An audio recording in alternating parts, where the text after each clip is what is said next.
안녕하세요. 이번 딥다이브에 오신 것을 환영합니다. 네, 안녕하세요. 오늘은 당신이 공유해주신 두 자료를 가지고 좀 이야기를 나눠볼까 하는데요. 겉보기에는 아주 달라 보이는 두 영역이에요. 하나는 영국의 공공예술 지원기관 아츠 카운슬이고요. 네, 그리고 다른 하나는 웹브라우저 파이어폭스를 만드는 모질라의 데이터 정책이죠. 맞습니다. 이 둘이 가치 있는 자원, 그러니까 공공기금이나 사용자 데이터를 어떻게 책임감 있게 관리하고 또 신뢰를 쌓아가는지 그 과정을 한번 들여다보려고 합니다. 네, 아주 흥미로운 조합인 것 같아요. 우선 그 영국의 아츠 카운슬부터 시작해 볼까요? 좋아요. 이 기관은 영국의 창의성과 문화를 위한 국가 개발 기관이라고 보시면 되고요.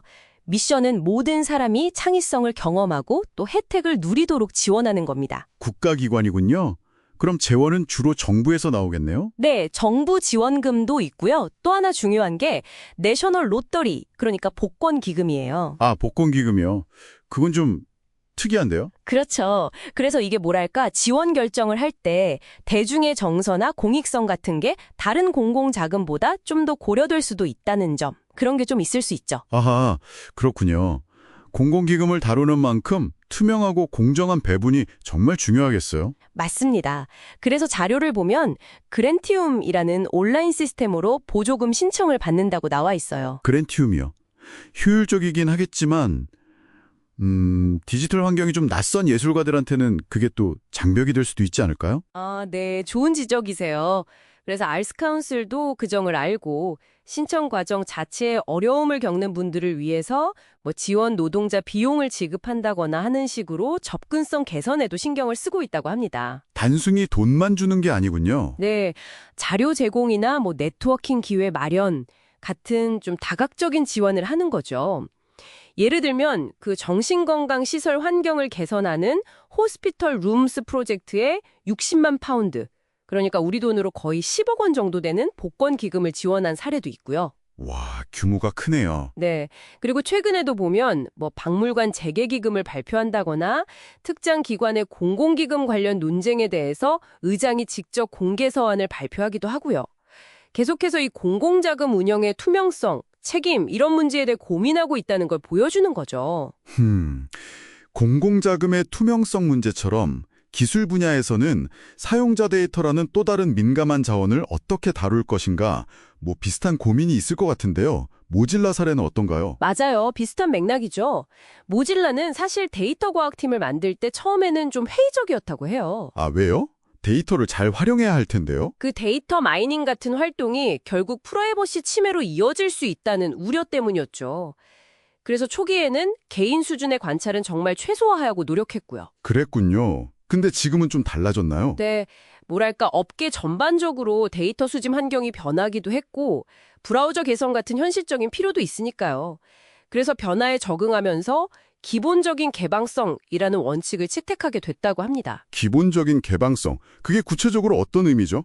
데이터를 그냥 다 공개한다는 건가요? 아, 그런 의미는 아니고요. 사용자가 어떤 데이터가 수집되는지 직접 볼 수 있게 하고 또 파이어폭스 퍼블릭 데이터 리포트 같은 보고서를 통해서 데이터 활용 방식을 투명하게 공개하려는 노력을 말하는 겁니다. 아하, 그러니까 프라이버시를 지키면서도 필요한 데이터는 활용하되 그 과정을 투명하게 하고 사용자에게 통제권을 주겠다, 이런 거군요. 네, 정확합니다. 특히 사용자 통제권, 예를 들어 옵트아웃 권한을 사용자가 최종적으로 갖는다는 걸 굉장히 중요하게 생각해요. 요즘 다른 기술 기업들 생각하면 좀 눈에 띄는 부분이죠. 정말 그러네요.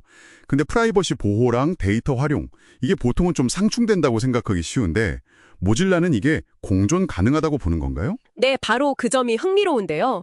모질라는 이 두 가치가 공존할 수 있다고 보고 그걸 가능하게 하는 핵심 장치로 데이터 검토, 데이터 리뷰 프로세스를 운영하고 있습니다. 데이터 검토요? 그건 뭔가요? 새로운 데이터를 수집해야 할 때 그냥 막 수집하는 게 아니라 무엇을 왜 수집하는지 명확하게 문서화하고 그걸 공개적으로 약속하는 절차예요. 아, 일종의 내부 심의 같은 거군요. 그렇죠.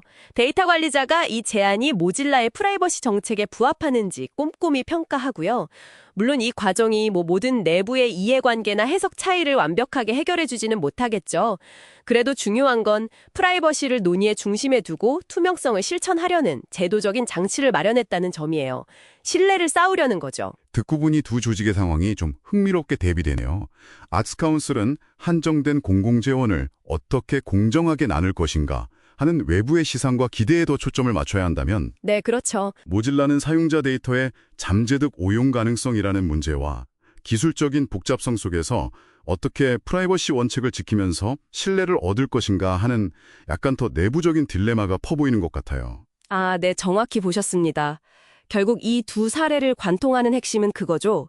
각자가 가장 중요하게 생각하는 가치, 아츠카운슬은 문화 향유의 보편적 확대, 모질라는 사용자 프라이버시 보호, 이 가치를 지키면서 주어진 자원을 어떻게 책임감 있게 관리하고 그 과정을 투명하게 공개해서 신뢰를 얻을 것인가, 이 근본적인 고민을 하고 있다는 겁니다. 네, 오늘 우리는 아츠카운슬이 체계적인 지원과 또 접근성 노력을 통해서 어떻게 영국 전역의 창의성을 확산시키려 하는지, 그리고 모질라가 데이터 검토 같은 절차와 사용자 통제권 강화를 통해 데이터 활용과 프라이버시 보호 사이에서 어떻게 균형을 잡으려 하는지 살펴봤습니다. 당신이 누리는 문화적 경험이나 사용하는 디지털 도구, 이면에 이런 고민과 원칙들이 숨어 있다는 걸 이번 딥다이브를 통해 조금이나마 엿볼 수 있었기를 바랍니다. 맞아요. 이런 조직들의 운영 방식을 이해하는 건 단순히 정보를 아는 걸 넘어서는 것 같아요. 당신이 누리는 문화적 기회나 사용하는 디지털 도구가 어떤 책임감 위에서 제공되는지, 또 그게 당신의 권리와 경험에 어떤 영향을 미치는지 생각해보게 하니까요. 그렇죠. 자, 그럼 마지막으로 이런 질문을 한번 던져봅니다.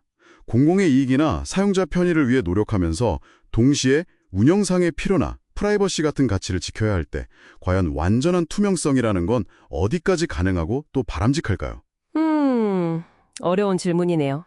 당신이라면 그 경계선을 어디에 두시겠습니까?